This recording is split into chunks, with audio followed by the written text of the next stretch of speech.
kini mulai terungkap. Kejaksaan Agung membongkar kasus dugaan korupsi pemberian fasilitas ekspor crude palm oil atau CPO pada Selasa 19 April 2022.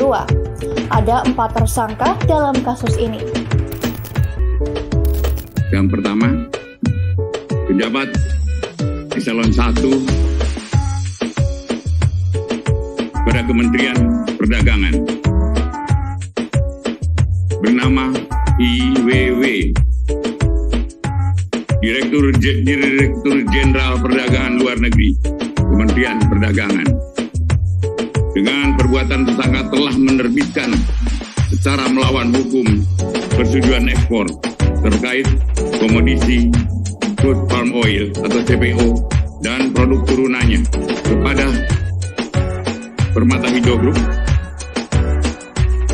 Wilmar Nabati Indonesia, PT Multimas Nabati Asahan, dan PT Musim Mas.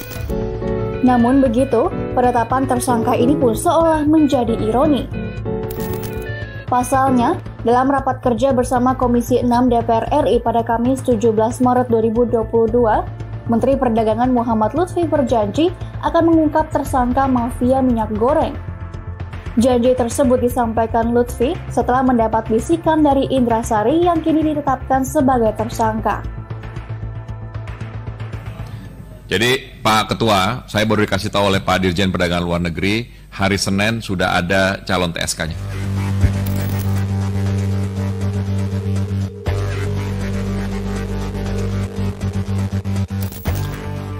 Kasus ini pun disoroti oleh Komisi 6 DPR yang belakangan ini berkomunikasi intens dengan Kementerian Perdagangan perihal masalah minyak goreng.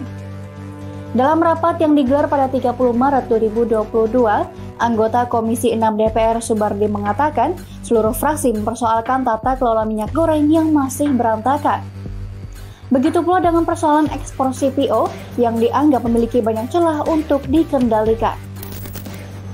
Karena itu, ia menduga ada keterlibatan pihak lain dalam ekspor CPO.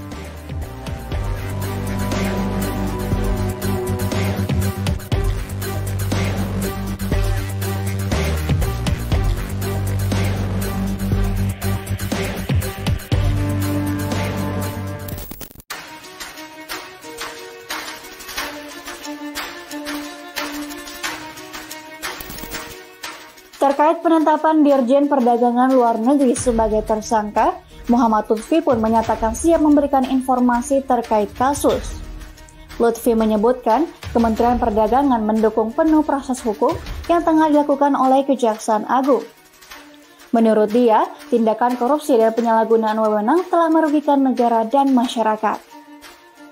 Assalamualaikum warahmatullahi wabarakatuh. Salam sejahtera bagi kita semua. Menanggapi pernyataan Kejaksaan Agung terkait dugaan gratifikasi atau suap pemberian izin persetujuan ekspor minyak goreng yang melibatkan Direktur Jenderal Perdagangan Luar Negeri Kementerian Perdagangan, kami menyatakan dengan tegas Kementerian Perdagangan tetap dan terus mendukung proses hukum yang tengah berjalan saat ini.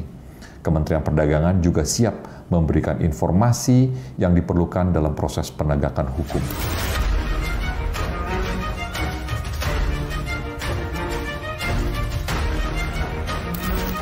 Presiden Jokowi pun angkat bicara soal penangkapan terhadap 4 orang tersangka mafia minyak goreng oleh Kejaksaan Agung.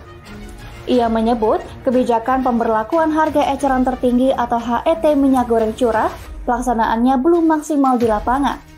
Hal ini pun menjadi indikasi adanya pihak yang mencoba untuk menarik keuntungan dari kelangkaan minyak goreng.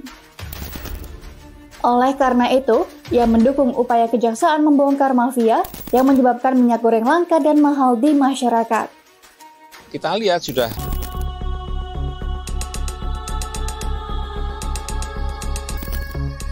hukuman yang akan ditanggung oleh Indra Sari dan ketiga tersangka lainnya pun tak main-main. Pasalnya, keempat orang ini terancam hukuman seumur hidup hingga hukuman mati. Ancaman hukuman tersebut tercantum dalam Undang-Undang Nomor 31 Tahun 1999 tentang Pemberantasan Tindak Pidana Korupsi. Dalam pasal 2 disebutkan bahwa setiap orang yang secara melawan hukum melakukan perbuatan memperkaya diri sendiri atau orang lain akan dipenjara seumur hidup dan didenda paling banyak 1 miliar rupiah.